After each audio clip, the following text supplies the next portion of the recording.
this video is about the biblical prescription for depression. What's good, y'all? Welcome back to the channel. My name is Tasha Curry, and today I want to talk about depression. A lot of us are depressed, especially over the last couple of years.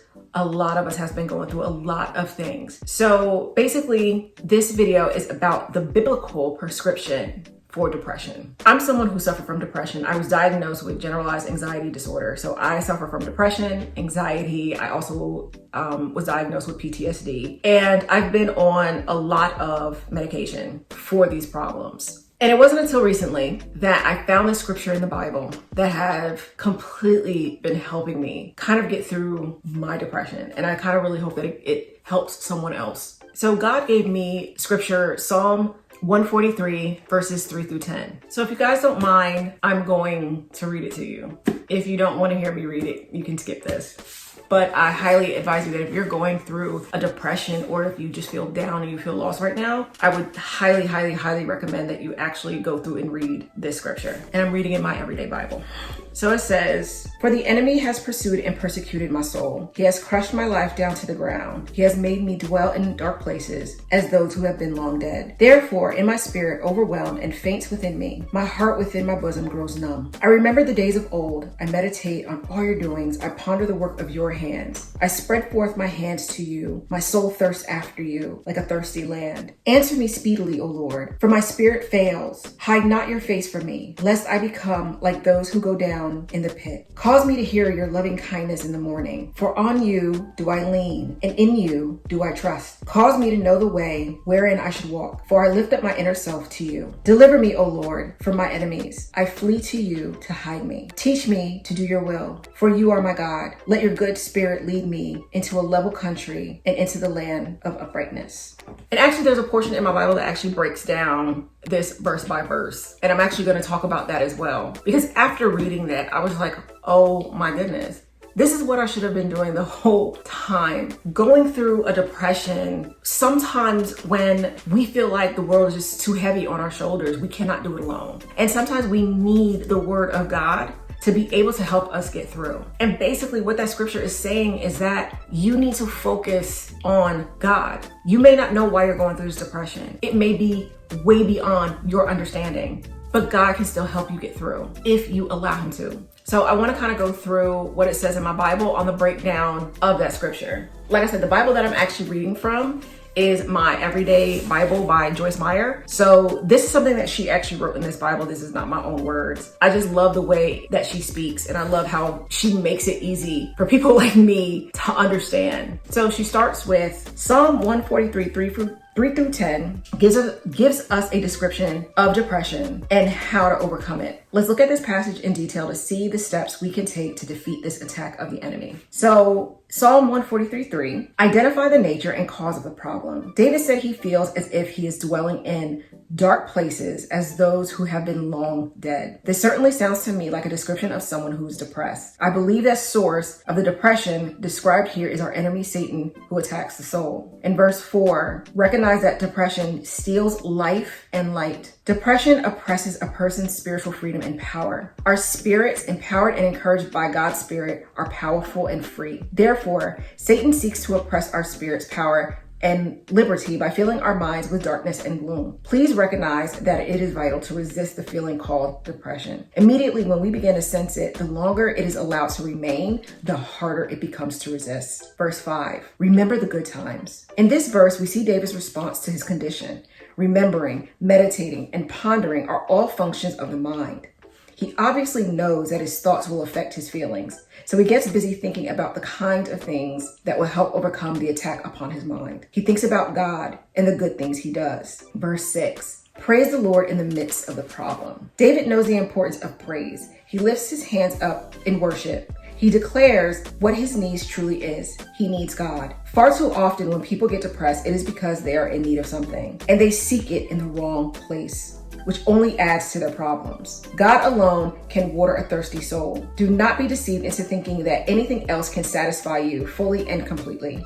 Chasing after the wrong thing will always leave you disappointed, and disappointment opens the door to depression. Verse 7, ask for God's help. David asked for help. He is basically saying, hurry up, God, because I am not going to be able to hold on very much longer without you. Verse 8, listen to the Lord. David knows that he needs to hear from God. He needs to be assured of God's love and kindness. He needs God's attention and direction. Verse 9, pray for deliverance. Once again, David declares that only God can help him. Please notice that throughout this discourse, he keeps his mind on God and not on the problem. Verse 10, seek God's wisdom, knowledge, and leadership. Perhaps David is indicating that he has gotten out of the will of God and thus opened the door to the attack on his soul. He wants to be in God's will because he realizes it is the only safe place to be. Then he requests that God help him to be stable. He wants his unsettled emotions to be level, not up and down. And she leaves. I encourage you to meditate on God's word and apply its principles to your life. Let it bring you freedom and peace. With my channel, I know that there's a lot of you that are going through a separation right now. Some of you are probably going through a divorce. Your spouse probably just told you, I don't want to be with you anymore. I want a divorce. And so some of you have now don't know what to do. Maybe you're going through depression right now because you don't know what to do. This person was your whole life. And I want to tell you to stop focusing on the problem. Focus on God. Pray and give it to God. Yes, there are other things that you can do in the midst of that, but for the sake of this video, right now, pray and give it to God. Don't try to pressure your spouse into getting back together. Don't try to fight your spouse into getting back together.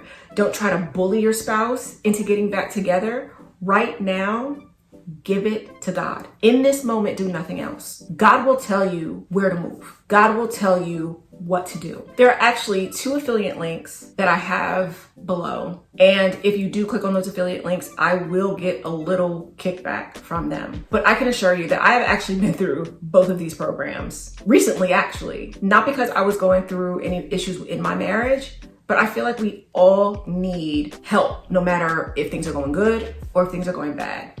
One of them is actually by Brad Browning, and it's called Mend Your Marriage. It is one of his programs. The program does cost $50. The other program is called, oh my God, I cannot believe I just had a brain fart. But I think it's called Save the Marriage. I'm over here endorsing something and I forgot the name, sorry. But it's another program that I've actually been through years ago, and it's $47. Brad Browning's program, I can actually tell you guys that I've been through recently. I bought his program years ago when me and my husband was going through problems, and I recently repurchased it because he's someone that's been in this industry for decades. And I wanted to kind of just brush up on some of the things that I noticed that I was doing wrong in my marriage. And when I was going through this depression and going through this hard time, I was asking God for help. Not only did he bring me to the scriptures, but he also brought me back to that program. And the program has been updated. I highly recommend both of these programs. And you don't even have to use my link below. Just Google both of those programs and it'll tell you a lot more about these programs. And the only reason why I decided to mention those was because some of you might be trying to save your marriage and mend your marriage. And those are the 2 programs right now that I can recommend that if you really want to save your marriage, because I don't have a program myself, but no, if you really guys want to save your marriage, you need to look into these programs. But another thing that I also do want to say is nothing is going to help better than also therapy. If you are in a state of depression where you just feel like you can't function and just waking up in the morning is just too much for you, then you probably need to talk to a therapist. And I actually do have a link below to a therapy program. It's kind of like BetterHelp, but it's not BetterHelp.